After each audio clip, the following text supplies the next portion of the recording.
Good morning, everyone, and welcome to our conversation series for women.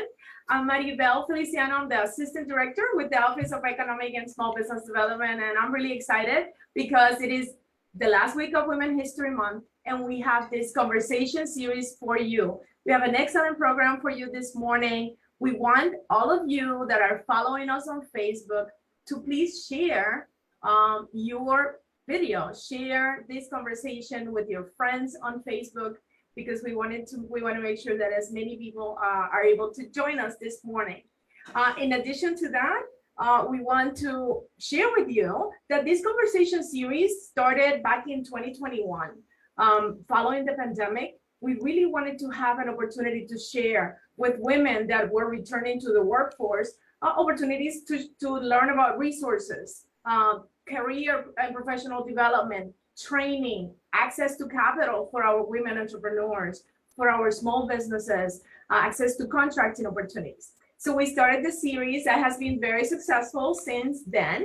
And even last year, we received a award from the National Association of Counties for our conversation series for women. So we're really excited about our series. We have an excellent program for you today. The event is being recorded, so you will always be able to go back to Facebook or our YouTube to see the conversation series as well. So I would like to start our conversation series with some welcome remarks from Broward County's leadership. We're very fortunate today to have with us Monica Cepero. She is our county administrator here in Broward County. She is the chief executive officer in the county, and she's responsible for directing the functions of over 60 county agencies, over 77,000 employees. So I would like to welcome Monica Cepero. Welcome, Monica. Good morning, Maribel. Thank you. So good morning to everyone. And I wanted to honestly just welcome our distinguished guests today and all of our participants. Like Maribel said, it's Women's History Month. We're at the tail end of it.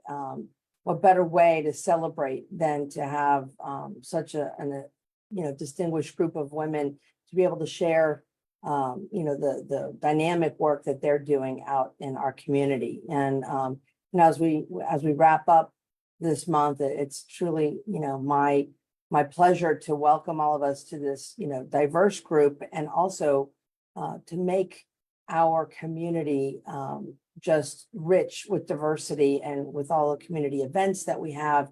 And I don't know if many of you know, but Broward certainly is the most diverse county in the state. And I argue it's probably one of the most diverse counties in all of the country.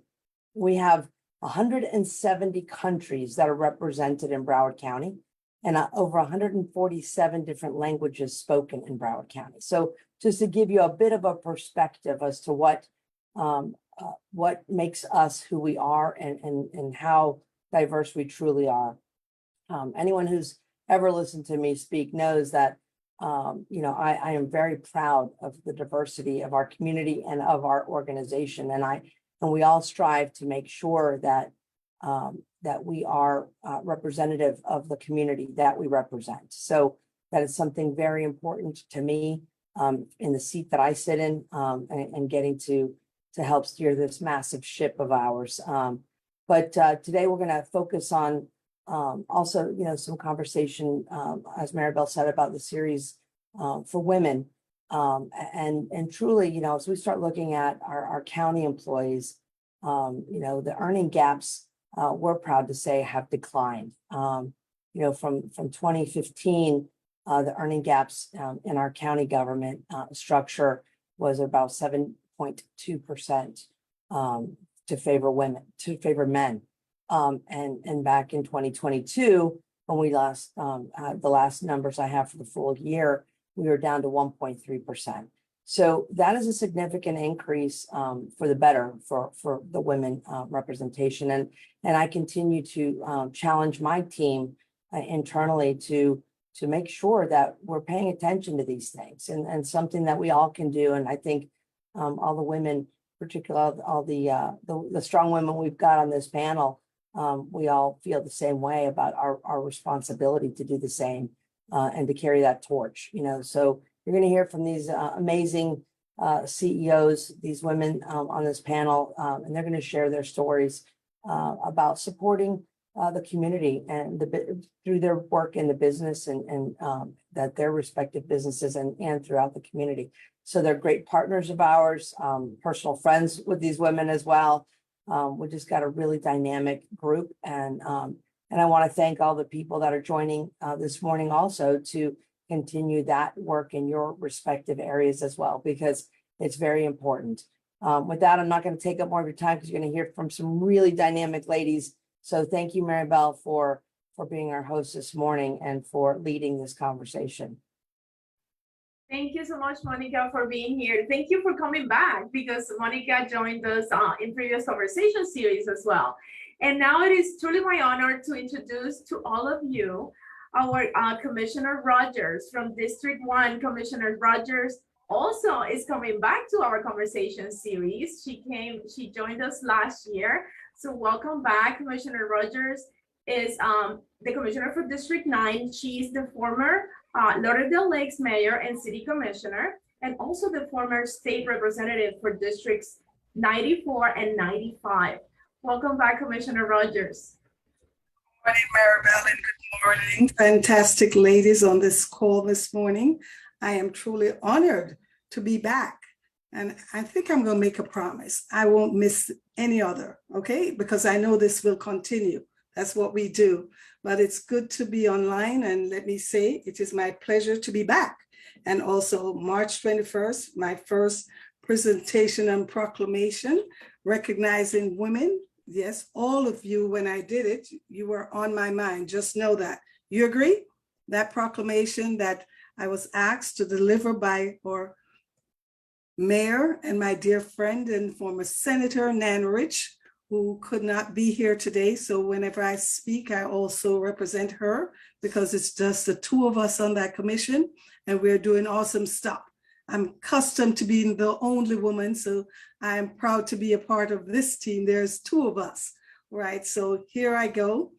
We know we have numerous businesses that are chief, head cook and bottle washer is what I say. That's what my mom taught me. We do everything. So I'm not surprised you're doing everything. Today I am mentoring a young lady. She's in the room with me, trying to get her act together, and she's doing an awesome job. So this month for me and my leadership, and just wanting to share with women that it never ends. And it's not just a month that we celebrate. Every day we have to step up to the plate and be proud of what we do, being moms, business persons, and mentors. So I say, I know this program is going to be awesome, but I will close. Be that role model you would like your children to emulate. And they are watching every move that we make. And we know it. And we know that we stand on the backs of awesome women who led the fight for us. All right, so I have a good program, and I'll be listening in, and then I'll be jumping off. That's what we do. We multitask. Nothing is new today. So beautiful ladies, good to join you this morning, and have a great program. Thank you so much, Commissioner Rogers, for those warm welcome and beautiful remarks. It's always a pleasure to have you with us, and I'm so glad to hear that you're going to be joining our future conversations. We have we really appreciate your dedication and commitment to supporting our women, women entrepreneurs, women-owned businesses, and our community at large. Thank you very much. Maribel, can I jump in for one quick second? Of course. I didn't know, and I'm so glad to see our commissioner on, and I just wanted to say good morning to you, Commissioner, and thank you so much for taking the time, and we're really blessed to have you this morning. And I was trying to stall because I know we had some technical difficulties on our end to get you connected, so I wanted to make sure we had enough time so we can hear from you. So thank you so much, and you're an important part of this conversation. Thank you. Thank you, Monica, County Thank you. Manager. And again, I am thrilled that we have Broward County's top leadership with us today. As you can see, we have our commissioner, we have our county administrator, and the moderator for today is going to be our Deputy County Administrator, Kim Campbell. Kim has been responsible for assisting Monica, our County Administrator, in the general management of county government operations, and she is very passionate about social responsibility, social justice, and equity in our communities. She has championed many programs in these areas. And again, I was thrilled when I was able to get confirmation from Monica, Commissioner Rogers, and Kim to be part of this team. And Kim is going to be introducing to all of you the amazing speakers we have today. So I would like to now welcome our moderator for today, Kim Campbell. Welcome, Kim. Thank you, Maribel, and hello to everyone. So happy to see everybody here today. This is an exciting conversation for me. As Maribel said, social justice and social responsibility really are a passion of mine. So happy to moderate the discussion with an incredible group of panelists who are going to share their insights and stories with us. So from the context perspective, we know that social responsibility has really moved to the forefront, and our customers and our employees both really want to know what businesses are doing for their communities, what they're doing to contribute to their communities and the people that live and visit here. And there's a bunch of different ways that businesses and organizations can really contribute to social responsibility actions. By promoting volunteerism, by engaging in ethical labor practices, engaging in charitable giving campaigns. Like, there's a myriad ways to be involved. And so, again, we are joined by an incredible group of women that not only talk the talk, but they actually walk the walk, right? And so private enterprise and nonprofit organizations are both represented across our group of panelists. And I would like to take this opportunity to have each one of them just briefly introduce themselves to us. And so I'm going to start with Kathleen. Good morning, Kim. Thank you so much. And Monica and Commissioner, I am Kathleen Cannon. I'm a licensed clinical social worker. I am the CEO of United Way right here in Broward County. I am just so pleased to be on this panel. We talk about all the time how women, we can multitask and we can accomplish so many different things by having all these spinning plates. And I'm really happy to be here. And I love seeing the conversation and the hellos from everybody in the panel. We're really, again, pleased to be here. Thanks again for asking me. Thanks, Kathleen. Let's go to Caroline.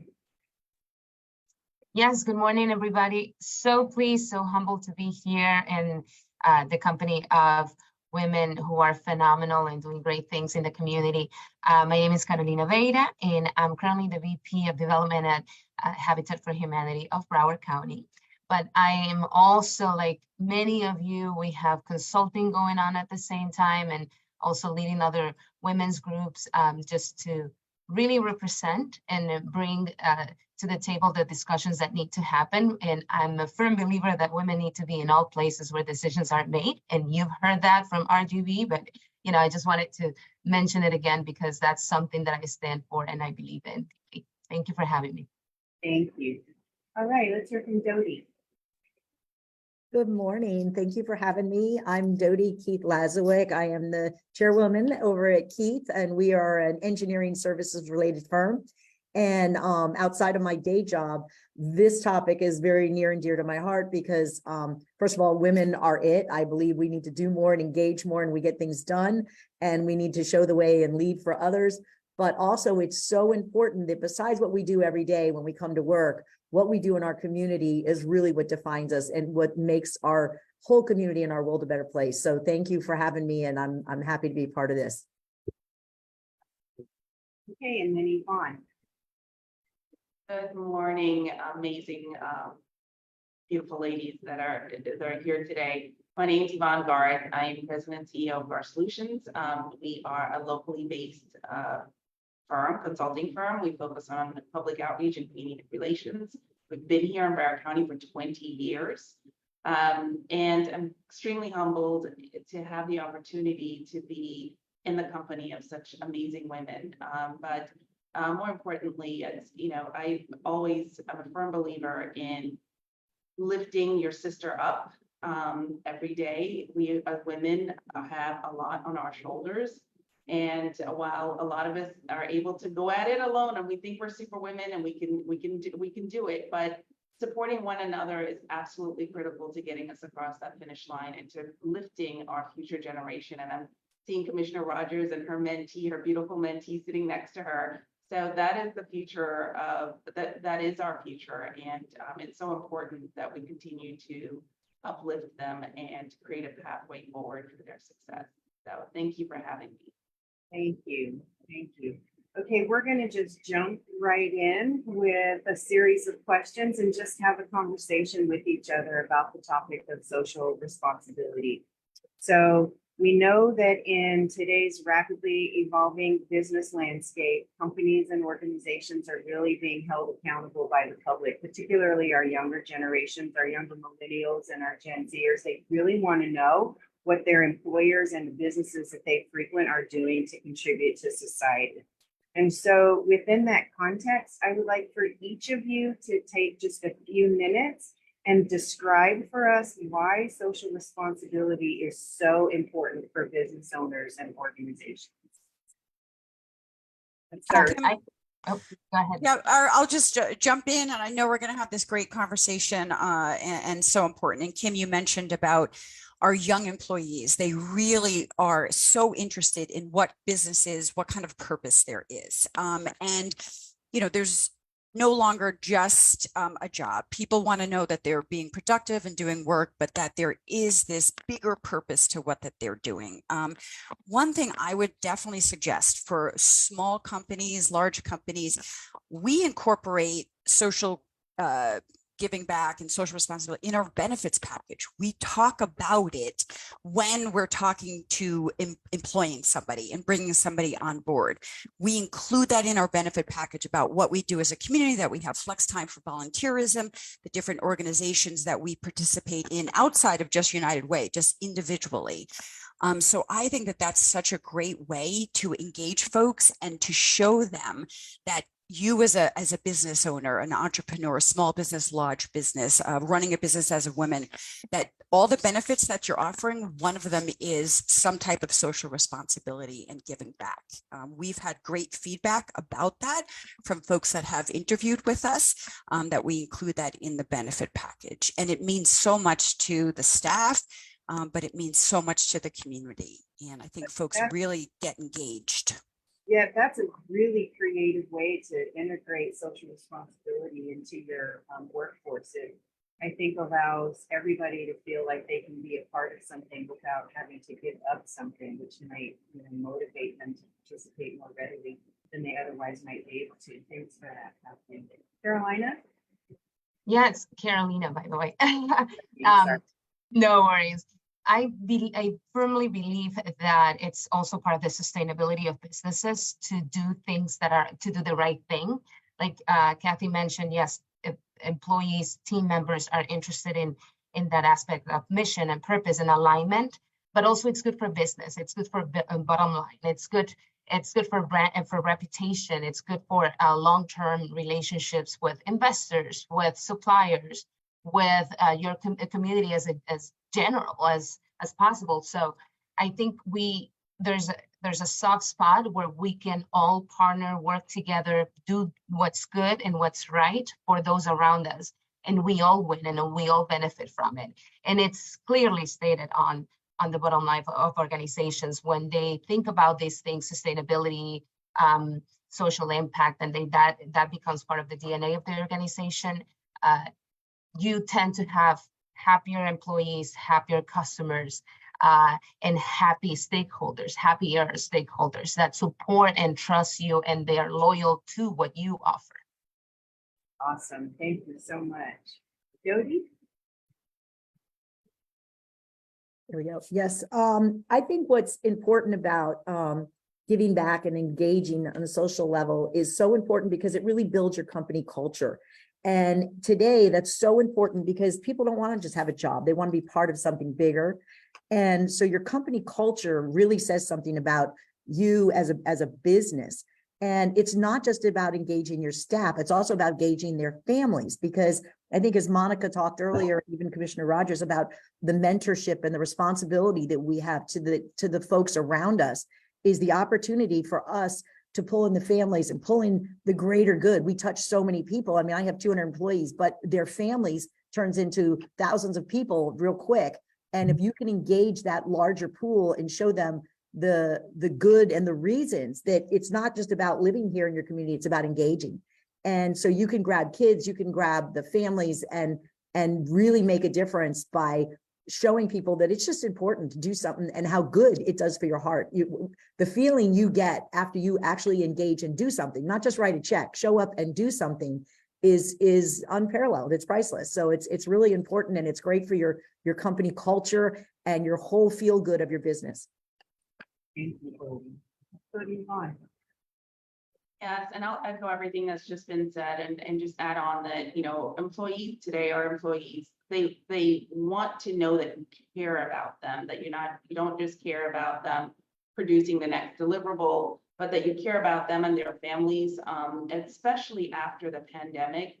It's, you know, the expectations I know of my staff is that they want to know that they want, of course, great, wellness and health benefits, but we try to take it a step further. We do wellness fairs and encourage them to be physically active. In the wellness fairs, when we do our open enrollment, for example, we have a massage station, and we have a whole biometric station where they can come in and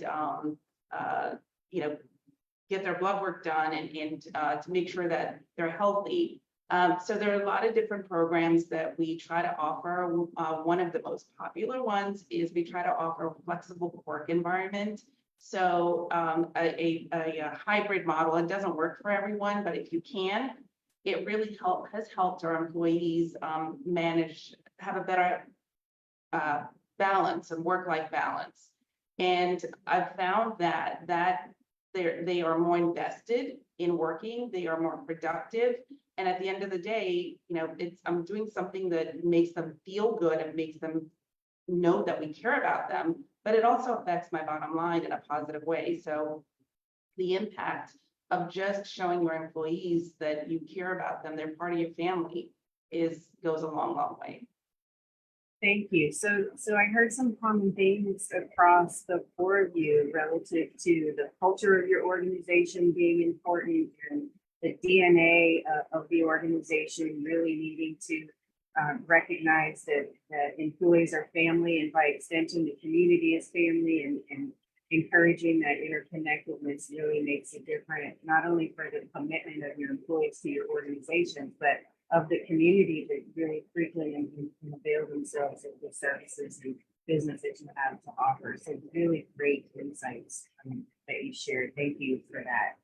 Can you share, each of you, a personal story, just a quick personal story about something that either left a lasting impression for you or that motivated you to take social action? Nothing? Yeah, I'll jump in. So I'll try to be quick, but two things I think really did. One was local and one was national. But the George Floyd, I had always kind of prided myself of being really kind of in the know and an advocate for diversity, equity, inclusion, and an ally, etc. But when that really was happening and happened, it was so profoundly devastating for our nation.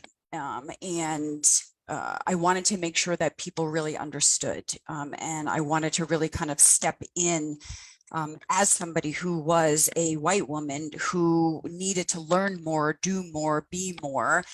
We really held internal conversations, obviously external conversations, tried to continue that, did it with our board of directors and our donors, really trying to educate folks.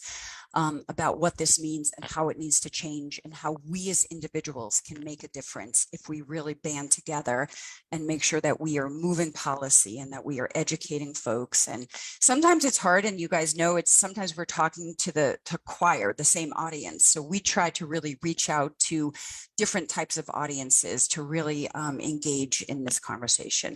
And then the other one was Marjorie Stoneman Douglas and starting March for Your Lives. All these youth locally started that. And it was so impactful, and it's national and beyond, and really proud. Kim, you were a part of that, as well as such a social justice engagement with the county and trying to move that forward. So I think those are two stories that were fairly recent that really propelled us and me personally. Thank you, Kathleen. I can go next. And to me, since it's a personal story, I think that it resonates with me, the fact that I am representing a community, and that community could look like a women community, or it could look like a people of color community, or an Afro-Latina community, or you name it, right? I mean, pick your flavor. So every time that we do something, or that we're out there advocating for something, or that we post, that means something to somebody else, and we don't realize it until somebody comes and knocks on your door and tells you something. So that happened to me recently when somebody from New Jersey sent me a note and said, hey, by you talking about XYZ, the things that you do, it shows me that I can also do it, that I can step in, that I can be the change that I want to see in the world, that I can have access to opportunities that I thought I wasn't deserving of. So all of that means so much to me. It speaks to my soul. And that's why I continue to do what I do, because I know I'm representing a community of people who just want better opportunities, better access to opportunities, and just to have a say in what their future looks like.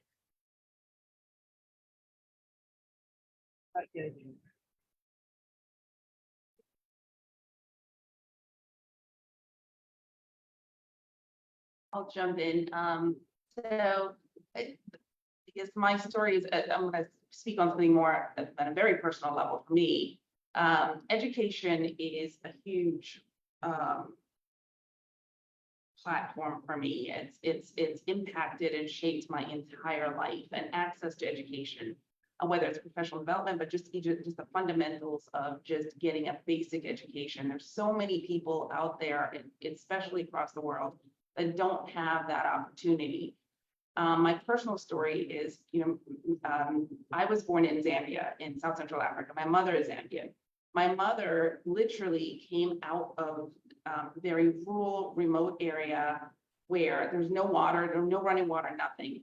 And just by chance, she was extremely smart in school, public school, in elementary school, and one of the teachers noticed her, connected her with someone that was able to sponsor her to go away to boarding school. Make a long story short, she went away to boarding school. Somebody else sponsored her through a scholarship. She went to college, became a teacher, married another educator, and they had me. And we ended up here in the United States, and here's where I am. So had it not been for an individual that cared enough to uplift this little girl in this village and give her a chance to get an education, I wouldn't be sitting here today. So, I mean, that's the power and impact that education and giving back has. And, you multiply my circumstance by tens of thousands. I mean, there's so many opportunities to uplift not just women, but people across the world. So. Thank you so much for that. I think each of those stories are so compelling and impactful, in different ways. Everyone, each one of us has our own personal story that has contributed to the work of social responsibility in the present and Kathleen, the events of violence that you spoke about really serve to galvanize not only Broward County, but an entire community across the nation of people just demanding more from our public institutions and our private businesses both, and serve as catalysts for change. Yvonne, can you tell us what your company is specifically doing in Broward to sort of give back and contribute responsibly? Yes, thank you. So as I mentioned, education is very important to me. So a lot of our initiatives are really centered around different educational programs. We have been supporting, collaborating with Broward County Public Schools for the last 5 years with their debate program. We've sponsored in their debate program for many years. But in addition to that, we also support scholarships for students that are going to college. We have internship programs. But one of the initiatives I'm most proud of is we've worked over the years with high schools in particular to implement vocational training programs for those kids that don't have a pathway to college. And particularly in construction related industries, we've implemented a number of different vocational training programs to help kids transition into construction related jobs. So education is a big platform for us. Aside from that, volunteering, we've volunteered with Habitat for Humanity. We did Women's Build. Yay, that was amazing. And try to encourage our staff to volunteer whenever possible. That's awesome. I too believe that education is fundamental, right? It's the cornerstone and foundation for success. And there is a debate, right, about whether or not college is for everyone and whether kids in middle school and high school should be encouraged to go into the trade instead, and whether or not you have that conversation by saying college isn't for everyone, or you could go to college, but you might want to consider something else. And so having conversations with kids that facilitates all that could be possible without limiting their vision, I think is really, really important. So thank you for doing that most important work. Carolina, you work with many businesses and organizations day in and day out in support of your individual mission and the mission of Habitat for Humanity. Could you share with our participants what should be considered when selecting an organization to support? Oh, that's a beautiful question. What I've encountered is that when we're aligned in both mission and vision, that's when these partnerships work and produce the best results. Meaning, what is the corporation's mission and what do they want to bring to the world, and then find a partner in a nonprofit organization, in a mission-driven company that it's trying to do something similar, and that what their services, what they're providing to the community truly resonates not only with what the organization, the company is after, but also what their team members are after. What's the general purpose? What's the general consensus? I think that's when the stronger relationships are born, and they can be as sustainable as possible, and think about long-term sustainability. I would also encourage organizations as much as possible to just talk to their team members and say, okay, what are you into, kind of, right? What's the secret sauce? What are you thinking? Is it climate change? Is it, in our case, we build homes, but we also bring communities together. We bring hope to our communities. So really, for me, it's what is our mission and how our mission aligns with those organizations that we want to partner with. And it doesn't have to be only for corporate social responsibility. It can go beyond that, even to provide services. I love Yvonne's example of thinking about corporate social responsibility and doing something extra or additional for your own team members. That's when we talk about organizational and corporate social responsibility, we should think in terms of everyone benefiting from that. So I love the fact that we can think about team members and not only the community, but even in our own homes, right? Within our own walls. So let me ask you a follow-up question, because it's not always readily evident what a company's mission or vision is. If you can go to a website, and if they're not using that frame, then it's hard to tell what they're really about from a social responsibility perspective. So can you share some tips with the participants about how you might explore that mission vision alignment with other entities if it's not just in your face on a website? How could they find that out? Well, Kim, and that's a great question, because if the company is not clear on their mission, then we have serious problems there. There's some internal work that needs to be done, but I'm a firm believer of open communications and just having a sit down and talking about these things. What is our why? I guess we will start with the why, right? Why are we doing what we do?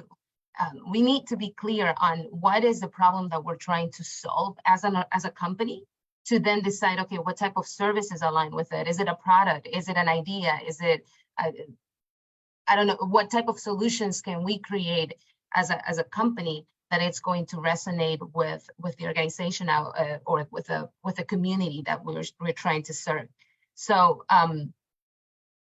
definitely the leadership team should have a conversation as to, okay, what is our why? But then I would also share that with team members, and even the team members can also give you the ideas of what they're doing. But truly, if that is one of the biggest things to do as a company, we need to start with the why. We need to know what we're there for. What type of services or what are we doing that it's better in our communities? Thank you for that. Kathleen, did you want to jump in on that? Yeah, because I think it's such a great topic. A lot of big business, they do have pillars, right? And they have their social responsibility kind of on their website. But lots of small business, folks who are just trying to make it work, right? We're producing our product. I'll give an example. Somebody called and they have a pool company, right? And it's a small company, but they wanted to do something. So just having the conversation with them, I'm like, well, swimming, how about helping the Y with teaching kids to swim? So there's something behind every company, small, large, that might be a passion piece for them. And I agree with Carolina. It's so great to poll or survey your team members, whether there's 2 team members or 100 or 200. Do a survey, poll them. Hey, we wanted to start doing some corporate social responsibility in the community. We wanted to engage everybody. Who's got ideas? What's thoughts? You can line it up with the business and what some of the mission is behind the business. But you also can just pick something that's super important to a staff member, or there's been a personal crisis that happened in the community or somebody that you know. So I think all businesses can really try to hone in on what might be fulfilling for them and how can they make a difference. And it can be something small. Oh my gosh, Yvonne, that example, one person noticing, looking at your mom, making a little effort to make sure that she's got some opportunity, and it changed the whole trajectory. So everybody that's on the call, just know that every individual can make a difference in some way. Noticing, advising, picking out folks that you know are doing great work, doing some work in the community, volunteering. Everybody on this call, we'd be happy to advise folks to where to go, where to make the best impact, what lines up with you. We would so be happy to mentor and help folks with any kind of community engagement. Thank you, Kathleen. That's so awesome. And I love how you emphasize, if big business as well as small business can do something meaningful, and an individual person or teams of people can also make a huge impact. It's really great. I want to get Dodie in on the conversation. I think that she's back with us. And, being a female engineering powerhouse firm in Broward is what Keith represents. And we would really love for you, Dodie, to share with us some of the reasons or motivations that your company has for incorporating socially responsible initiatives. Thank you, Kim. Yeah, I think what happens at Keith and for myself is, for me, it really started at home. As a kid growing up, my parents always had us engaged, be it at church, in the community, different organizations. So I think it's really important as parents, you pay attention that you're having your kids do stuff even when they're really young. But that kind of transformed to me as an adult, that I just believe that you need to be engaged and do stuff. And kind of where Carolina and Kathleen went, it's what are you passionate about? Find something that excites you about helping somebody or doing something. And so for me, as I've gone through my years in my career in my company, I have those pet organizations or missions that I think are really important. And so I've always engaged at a pretty high level personally. But then looking at the company and saying, how can I mentor and get folks engaged? We actually started a group in the company, and it's called the Keith Community Champions. And what we did with our champion group is I didn't take any of my leadership. I said none of my directors, my vice presidents could be in charge. So I went out to my general staff and I got people to volunteer to lead this program. And we have 5 offices. So I got a person from each office to be the champion of that office and go talk to our general staff and decide what are we going to do in that county or in that city, or what are they passionate about? Because I can drag them all with my stuff, and I do that. But it really turns into a fun team building thing that people have found all different things.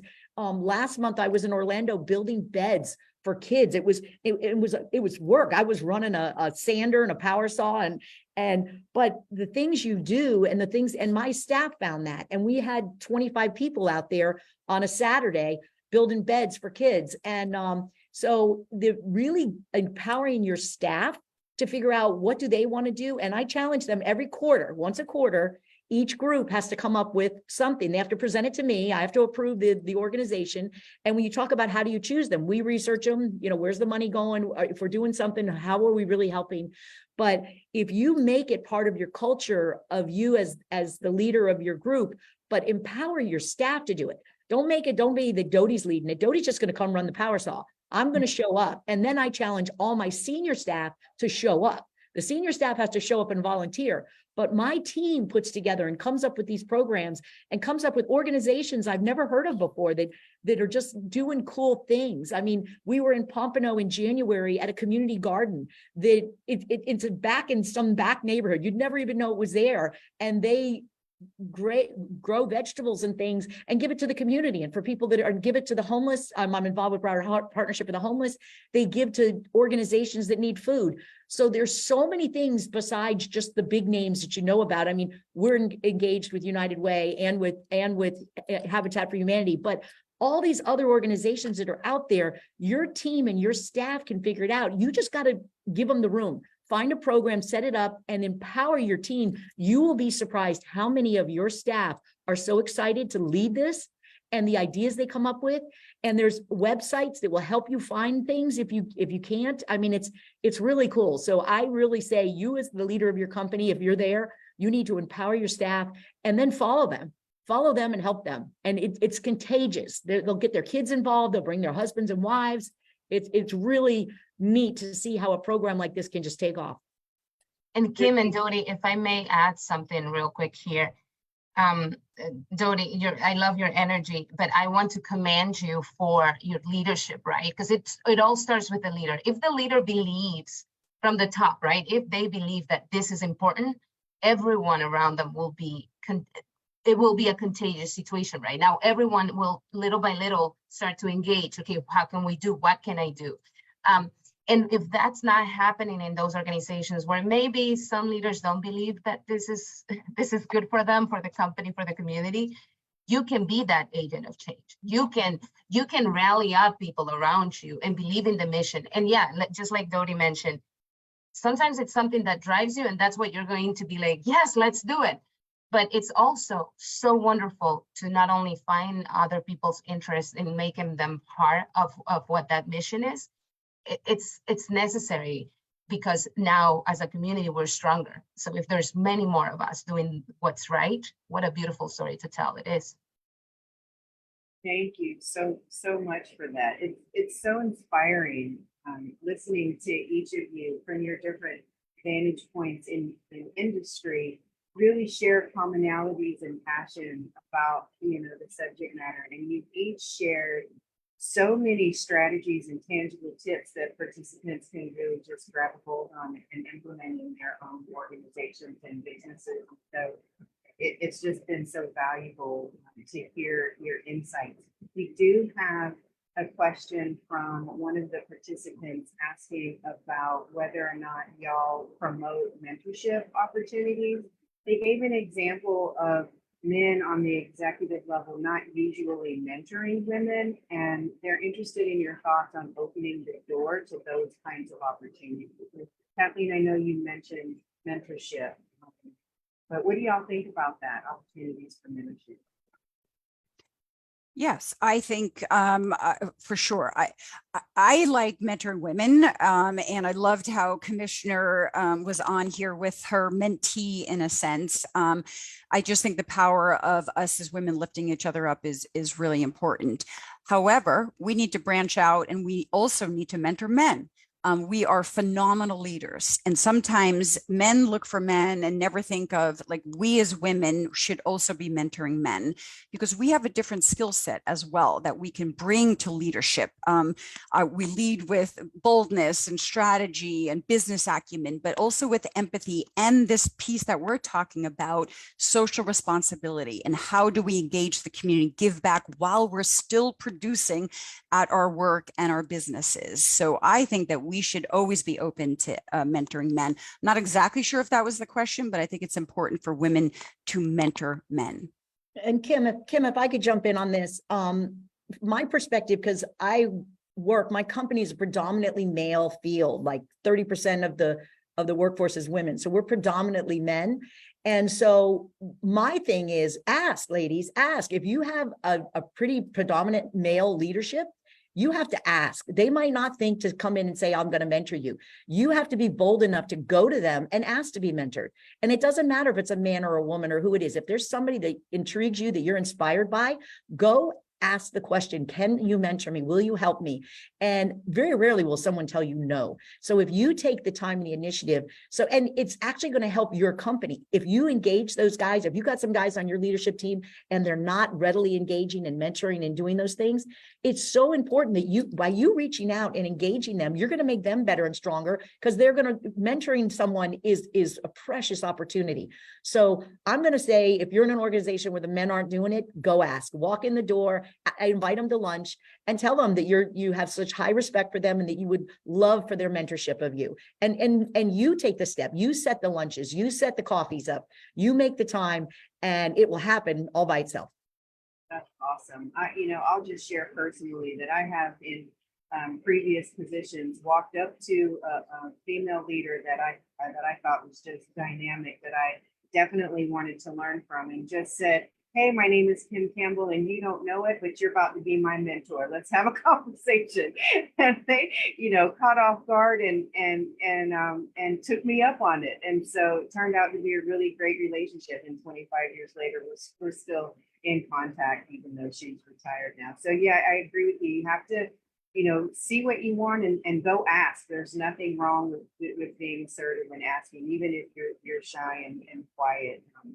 And on that note, I want to say that, Dodie, when you were talking about empowering your staff within your organization to step up and have an opportunity to share their ideas and lead initiatives rather than your senior directors, there was a comment in the chat about that being a great way for you to engage introverts that are on your staff, who aren't really, wanting to put themselves out there, but really do have something meaningful to contribute. And so I just wanted to, give a nod to that, our staff come with a myriad of personalities, but everybody has something to contribute. And your approach to engaging your employees in social responsibility really allows everybody to have an opportunity, and that's just so great. Kim, in that regard, it's kind of funny, because when we first started, the natural reaction of the staff was to go to their bosses or their leaders and say, well, what do you think of this? What do you think of that? And I shut it down. I said, no.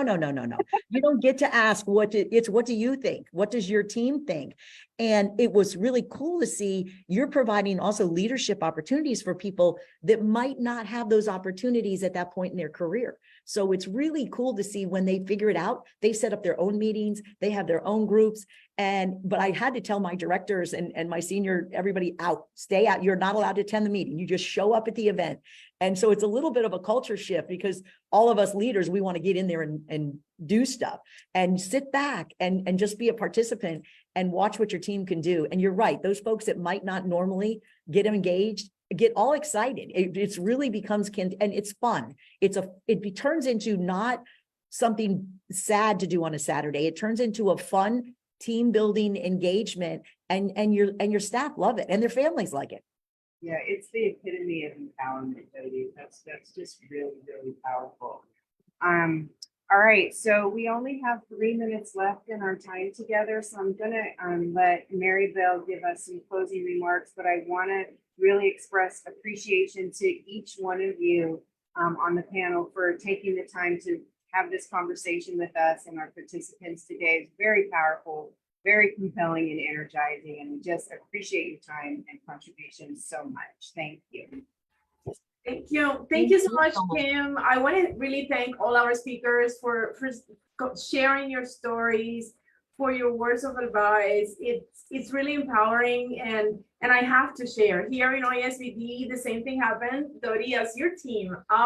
Some of our members here in the office came up with some ideas. They see the need in the community, and they said, we want to start going out and helping the community. So we established their own committee, and they're getting together, and we're volunteering on weekends and evenings, and they're really enjoying that. And I was so grateful to see that, again, it was employee led, and they have our complete support.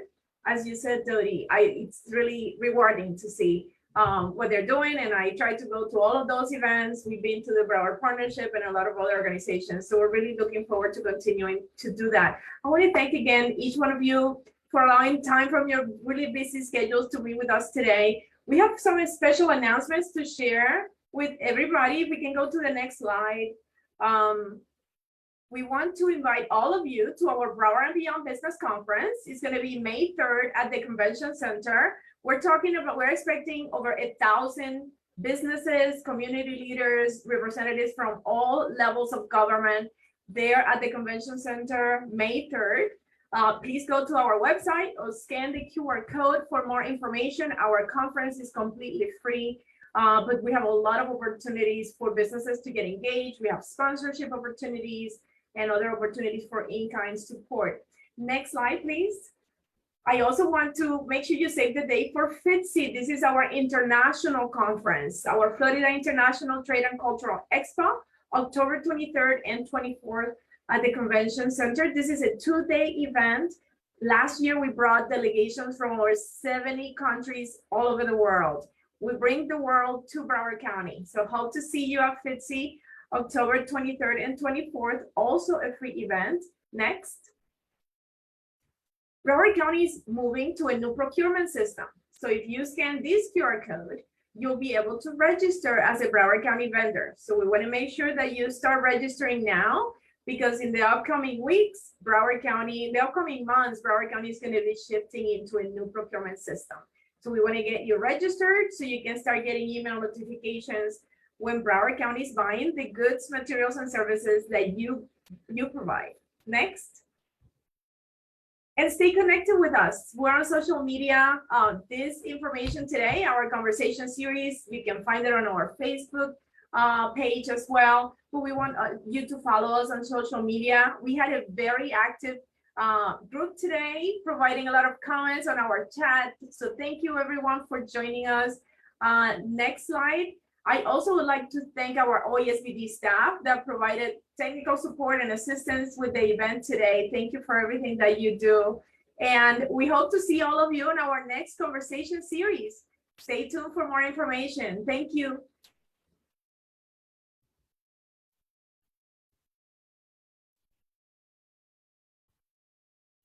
Maribel, thank you so much. We're going to stop the recording so now. much. Thank you so much. Excellent.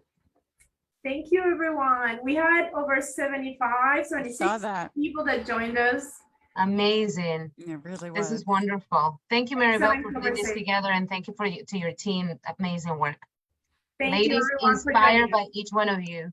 Me too. Me too. And you guys were so organized. Thanks for keeping us so in the Great know. job, everybody. You guys did Thank great. you, everyone. Thanks, Maribel, also. Bye-bye. Bye. Bye-bye.